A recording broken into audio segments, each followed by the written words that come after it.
February 4, 2010. Fallbrook, California.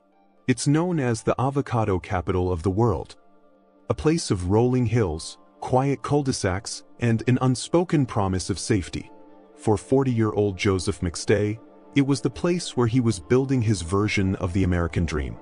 Joseph was a successful businessman, the kind of guy who had a solution for every problem.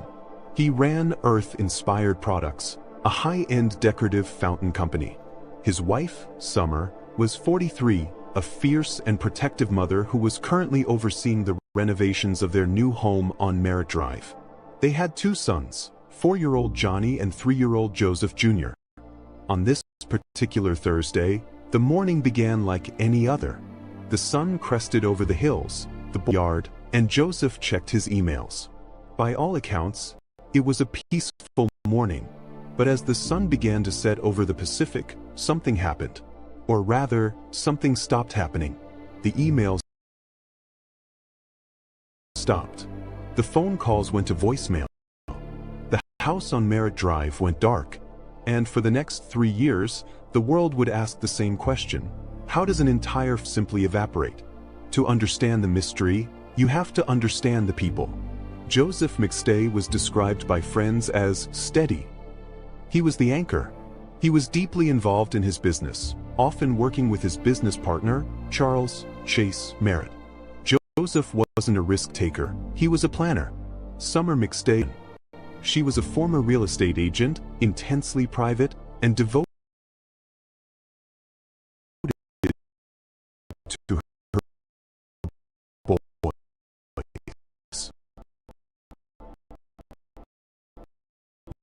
Neighbors described her as polite but reserved. She was the kind of mom who wouldn't let her kids out of her sight for a second. Then there were the boys. Johnny, they were the center of the McStay unit. There were no signs of trouble, mounting debts. No answers lurking in the shadow. No history of... They were the family net, but beneath the semi-perfect life, these ripples. Joseph's business partner was struggling financially. Had recently, there were minor tensions, deadlines. And some family members whispered that by the move and the renovations. But was it enough to make someone want them gone? The silence lasted for days. Joseph's brother, Michael, became concerned when he couldn't reach Joseph for his birthday. On February 15th, 11 days after the last confirmed contact, Michael McStay climbed through an unlocked window of the house on Merritt Drive. He expected to find his brother ill, or perhaps away on a surprise trip. He didn't expect what he actually found.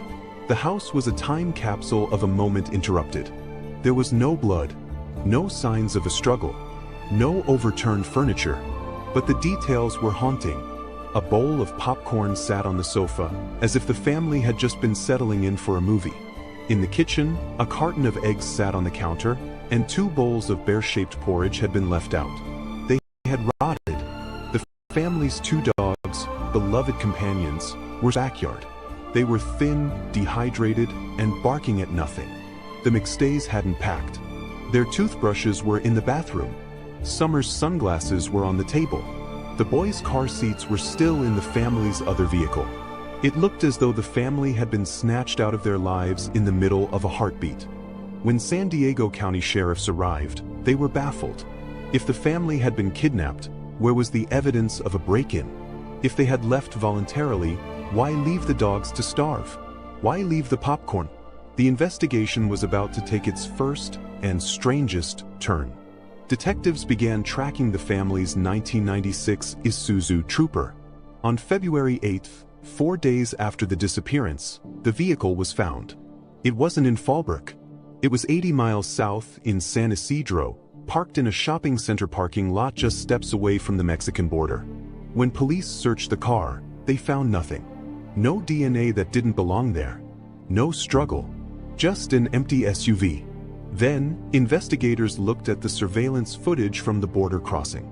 The footage, captured at 7 p.m. on February 8th, showed 4 people walking hand-in-hand into Mexico. The figures were distant, blurry. 1 adult male, 1 adult female, and 2 small children. The police seized on this. The narrative shifted instantly. The McStays weren't victims, they were fugitives. Or perhaps they were just a family looking to start over. But the family didn't buy it. My brother wouldn't walk into Mexico with 2 toddlers in the dark. He wouldn't leave his dogs. This isn't them. Despite the family's protests, the Mexico theory took hold. Investigators found searches on the family computer for "What documents do children need for Mexico?" and "Spanish lessons." To the authorities, the case was essentially closed. The McStays had walked away. But as the months turned into years, the Mexico leads went cold. No one in Tijuana had seen them. Their bank accounts, containing tens of thousands of dollars, remained untouched. If they were starting a new life, they were doing it without any money. While the police were looking south, they were missing what was happening right in front of them. The timeline of February 4th began to reveal cracks. Joseph's last phone call was at 8:28 p.m. to his business partner, Chase Merritt. Chase didn't answer. Later, Chase would tell police that he and Joseph had met earlier that day for lunch. But Chase's story was fluid. First, Chase said he saw Joseph at a restaurant. Then he said it was at a job site. Then there were the checks.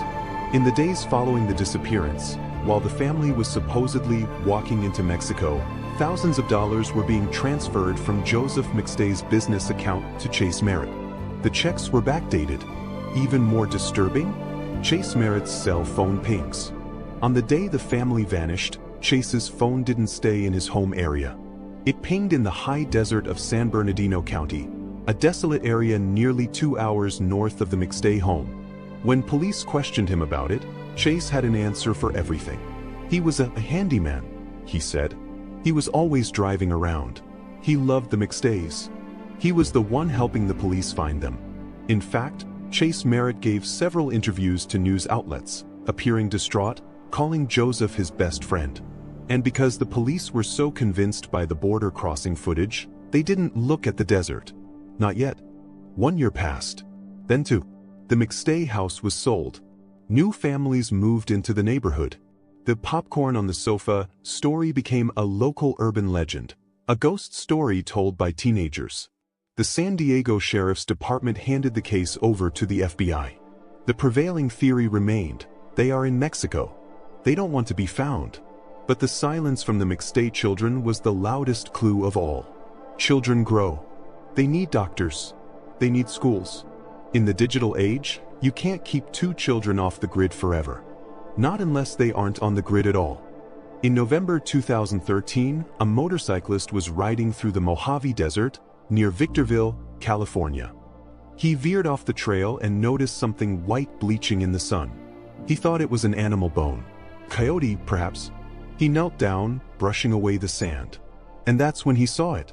It wasn't an animal. It was a small human skull. The discovery in the desert didn't just break the case. It shattered the Mexico theory forever. But what the investigators found in those shallow graves would reveal a level of brutality that no one, not even the most cynical detectives, was prepared for.